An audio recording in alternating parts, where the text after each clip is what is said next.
Hola Maite, Hola, ¿cómo estamos el día de muy hoy? bien, Qué bueno. Me da así gusto. es. El día de hoy, ¿de qué vamos a platicar? De comunicación, De comunicación. sí. ¿Qué entiendes tú por comunicación? Pues es un proceso por el que compartimos e intercambiamos ideas, experiencias, emociones, cualquier cantidad de cosas que nosotros estemos pensando y sintiendo en ese momento con otras personas a través de palabras, generalmente, pero no nada más. Ok. ¿Y cuál sería el fin último de la comunicación? Pues generar un entendimiento común, yo creo. Generar un entendimiento común. Ok. Vamos a despedazar un poquito la palabra comunicación. Común, la primera parte es común, es algo que es común a alguien. ¿Sí? La palabra común tiene intrínsecamente pertenencia. Entonces, algo que pertenece a dos o más personas es común.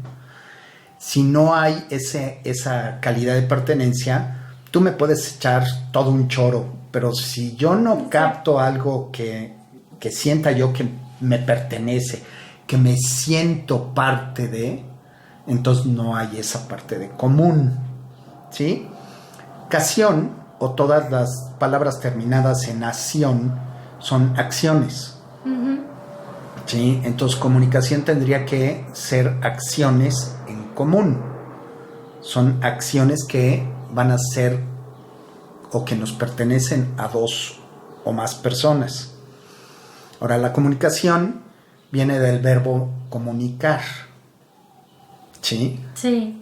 Y comunicar viene de común, pertenencia, e icare significa hacer que suceda. Entonces, el acto de comunicar es el acto de hacer que algo sea común a varias personas, Sí. a dos o más personas. Entonces, ese acto de hacerlo común necesita toda una serie de acciones. Entonces, las acciones que van a hacer que ese algo sea común a dos o más personas es la comunicación. Así es. ¿Sí? Que es muy diferente a la información. Sí, y creo que ahí radica mucho de los problemas que tenemos cuando queremos transmitir esas ideas y que alguien ejecute algo a partir de lo que le dijiste. Ajá. Pero si yo le digo algo a alguien, no necesariamente le pertenece. Así es. ¿Ok? Entonces, ¿qué es la información? Que allí surge la gran confusión entre información y comunicación. La información son una serie de datos que yo formo, le doy forma, ¿sí?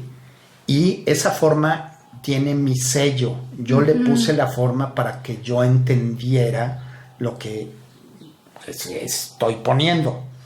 Cuando se lo comparto a alguien más, no necesariamente tal cual yo lo formé va a llegar a. Entonces, el acto de comunicación sería que esa información sea común. Sí. O sea, que entendamos lo mismo ambas personas. No quiere decir que la otra persona entienda lo que yo entendí. Quiere Exacto. decir que yo le comparto lo que yo entendí y ella me va a compartir lo que ella entiende. Eso nos va a dar dos puntos de vista diferentes. Sí. Y esos puntos de vista, cuando llegamos a pulir de que una moneda tiene dos caras, pero sigue siendo la moneda, y no necesariamente tengo que ver la moneda desde donde yo la estoy viendo, sino necesito tu punto de vista para complementar lo que estoy viendo. Cuando tenemos dos puntos de vista, enriquecemos, pero si tenemos un tercer punto de vista o un cuarto punto de vista, entonces podemos enriquecer más. Así es. Y de eso se trata. Básicamente, originalmente, la palabra comunicar era para entender problemas. Los problemas que tenía una comunidad. Entonces, ese acto de comunicar era, vamos a poner en la mesa el problema y ver, a ver, Maite, ¿tú cómo ves el problema? A ver, Ramón, ¿cómo ves el problema? Y si tenemos a Pedro y a Juan y a Margarita, pues les vamos a preguntar cómo ven el problema y nos vamos a dar cuenta que cada una de las visiones es como un pedazo de un rompecabezas. Entonces, imagínate en una organización cuando el que está arriba, ¿sí?, les dice el problema que se tiene y las cosas que se tienen que hacer, sin tomar en consideración los puntos de vista de las personas que cotidianamente están ejecutando y que realmente conocen el problema. Es lo que le llegó a él de la interpretación del problema. ¿Y la interpretación dicha por quién? Por alguien que hizo un informe, que se lo pasó a él, y entonces ya es lo digerido de lo digerido de lo digerido.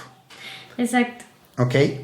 Entonces, en muy pocas organizaciones se pone el problema. A ver, el problema que tenemos es el problema. Uh-huh. ¿Qué es lo que tú estás viendo de ese problema? ¿Qué es lo que yo estoy viendo? ¿Qué es lo que está viendo Pedro? ¿Qué es lo que está viendo Margarita? ¿Qué es lo que está viendo Juan? Y entonces de esa forma podemos empezar a ver los diferentes puntos de vista. Sí. Y esa dinámica muy pocas veces se da. Sí, es muy infrecuente porque más bien lo que quieren es resolver el problema solamente desde su concepción. Yo creo que también tiene que ver con confianza. O sea, como decías tú, para hacerlo tuyo, para que yo me involucre, tengo que confiar. Si de entrada sé que lo que diga pues no va a ser relevante, la gente no va a decir las cosas.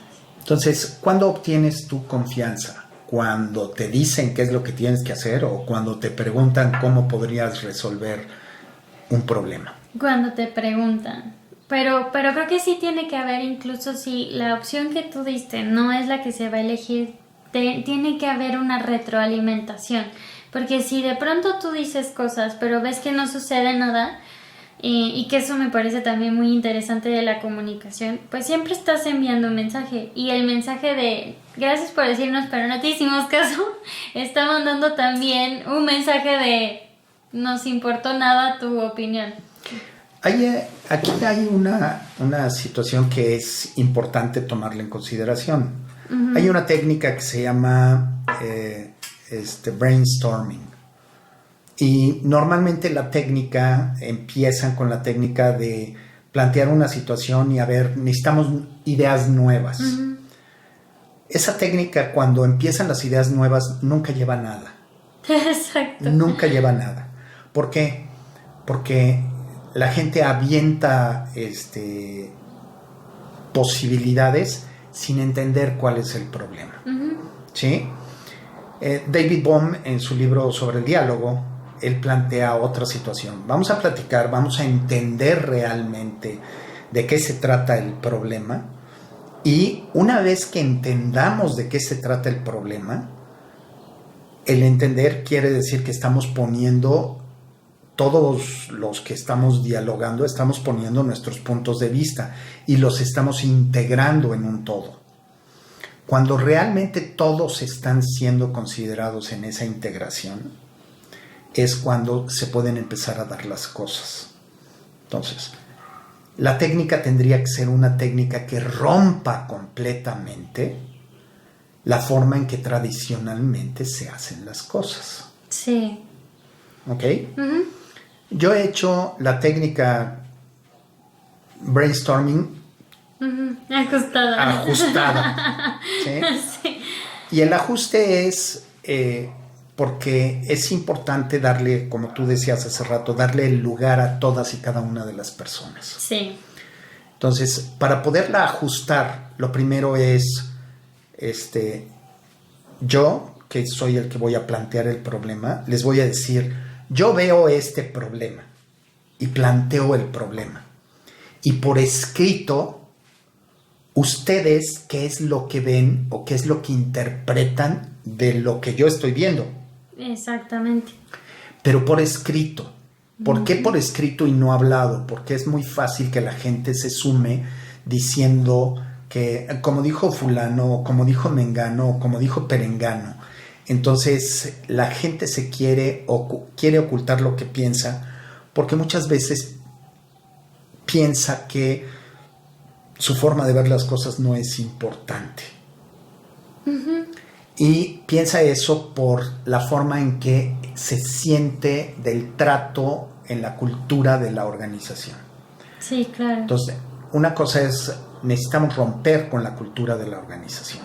Y con el groupthink, ¿no? Que creo que eso es a lo que te refieres. O sea, ya tenemos una perspectiva de grupo, no hay que preservarlo con tal de tener o sentir esa pertenencia. O sea, que sí se pueda romper, y justo por eso se necesita ese entorno de seguridad, de confianza, para que la gente realmente pueda escribir lo que piensan respecto al problema, sin necesidad de estar temiendo una repercusión o sentirse que los van a rechazar, etc.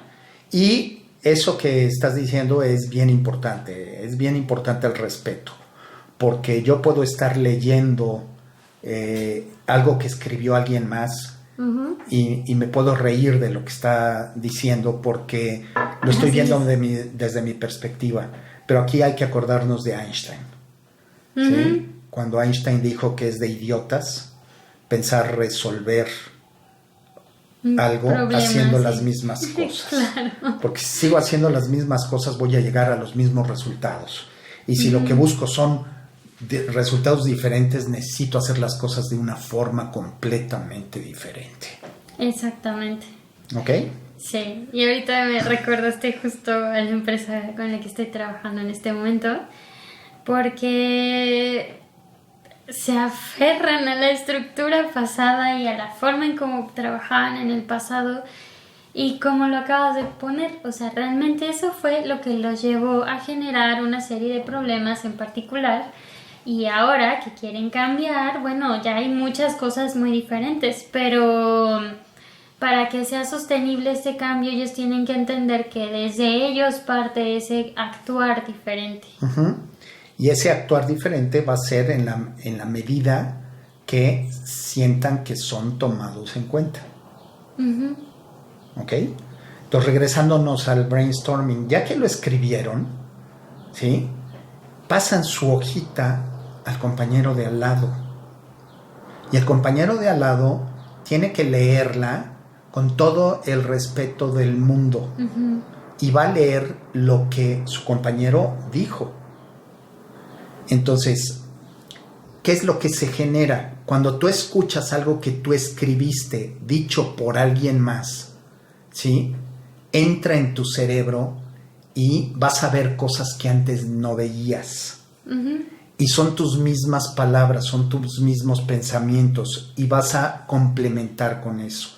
Y si aparte complementas con todos los miembros que están, es mucho mejor. Aquí vale la pena hacer mención que los grupos para hacer esto deben ser no mayores a 5 personas. Sí, tienen que ser pequeños. Sí. Recuerdo una técnica que usamos en alguna ocasión, que era el Word Café. Sí, muy buena. Sí, muy buena, que ahí eran normalmente 4 personas. ¿Y por qué 4 o 5 personas? Porque el número de interacciones que se genera todavía está dentro de la capacidad que tenemos de los bits que podemos poner en atención. Si le sumamos una 6ª persona, ya se sale y ya no, o sea, le voy a hacer caso nada más a unos cuantos y no le voy a hacer caso a todos. Exacto. Y eso es bien importante, no tener más de 5 personas por cada grupo. Tú puedes plantear que se vea el mismo problema, y como la técnica de Word Café, ya que lo discutiste, se cambian y dicen, no, pues es que lo que discutimos en el grupo en el que yo estaba es esto, y entonces van integrando las cosas, y eso va permitiendo integrar la visión real de lo que sería el problema.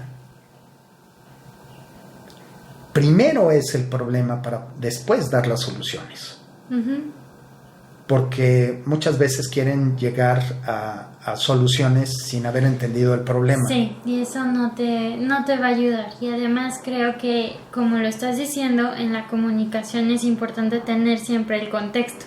Si no estamos todos en el mismo contexto, es muy fácil que cualquier mensaje que se envíe se pueda malinterpretar, porque yo estoy pensando en un contexto diferente. Ajá. Y entonces, al poner el problema en común y tener el mismo contexto, las ideas van a fluir también mucho mejor y se va a construir lo que siempre buscamos, que se construya ese lenguaje común, que ya se hablen las mismas palabras, que se interpreten las cosas de una manera similar, para que entonces podamos construir justo estas soluciones integrales. Uh-huh. Y la comunicación nos ayude a entendernos mejor y no a llevarnos por caminos completamente diferentes. Y esa es la parte más importante, hacer que las cosas sean comunes. O sea, que todo mundo diga, sí, yo entiendo el problema de esa forma. Uh-huh, exacto. Porque una partecita de eso es desde el punto de vista que estoy, pero me está ampliando, mis compañeros me están ampliando los puntos de vista y estoy viendo cosas que antes no veía, uh-huh, que a la hora que las veo mi contexto cambia. Uh-huh. Los equipos de alto desempeño normalmente son equipos no más de 5 personas. Un equipo de más de 5 personas no puede llegar al alto desempeño. Y no puede llegar al alto desempeño por las múltiples interacciones que puede haber. Exacto. Y esas múltiples interacciones salen completamente de nuestra cabeza. Uh-huh. Por ejemplo, los SEALs, que están considerados como equipos de muy alto desempeño. O sea, para que tú pertenezcas a un equipo de esos es porque has logrado cosas increíbles con tus miembros, los miembros del mismo equipo. Y esos equipos normalmente son de 4, máximo 5 personas. Y eso hace que podamos tener todas las interacciones. Y tú ves platicando a un equipo de alto desempeño y han creado su propio lenguaje. Y entonces, con una mirada, el otro ya sabe qué es lo que tiene que hacer. Exactamente. Con un sonido, el otro ya sabe qué es lo que tiene que hacer. Es complicidad total. Y entonces es un nivel de integración brutal. Uh-huh. Entonces, imagínate hacer que la organización se forme en equipos de 5 personas máximo. Eso te va a permitir el que a la hora que tú planteas un problema se pueda llevar a qué es lo que se ve desde cada uno de los puntos de vista. Eso me hace recordar una técnica de la toma de decisiones que en alguna ocasión estudié. Es una técnica japonesa, uh-huh, en la cual bajan el problema puede surgir desde cualquier lugar de la organización, y si surge de las capas altas, ¿sí?, tiene que llegar al CEO, al director, y de ahí rebajar el problema hasta que llega a la gente de limpieza. Y todos. Y entonces aportan cómo están viendo el problema. Integran primero el problema y después preguntan, ok, para llevar esta situación a una solución que cumpla con una serie de parámetros, ¿qué necesitamos hacer? Y vuelven a hacer lo mismo. Muchos dicen que la toma de decisiones es tardadísima, pero la forma de actuar es rapidísima una vez que tomaron las decisiones. Y esa es la parte más importante de la comunicación, las acciones que vas a tomar para llegar a resolver algo que ya se tiene perfectamente contextualizado. Porque de otra forma, lo que vamos a llegar a hacer o a suceder es que vamos a actuar de una forma sin haber entendido completamente el problema y después nos tenemos que echar para atrás para ver cómo corregimos lo que no hicimos o lo que no entendimos. O lo que no entendimos. ¿Sí? Exacto. Vamos a resumir, May. Me parece bien. ¿Qué sacas de esta plática del día de hoy? Pues creo que es importante que empecemos a plantear los espacios de comunicación a partir de generar un contexto en común, de entender nuestros problemas en común o la situación que se esté presentando.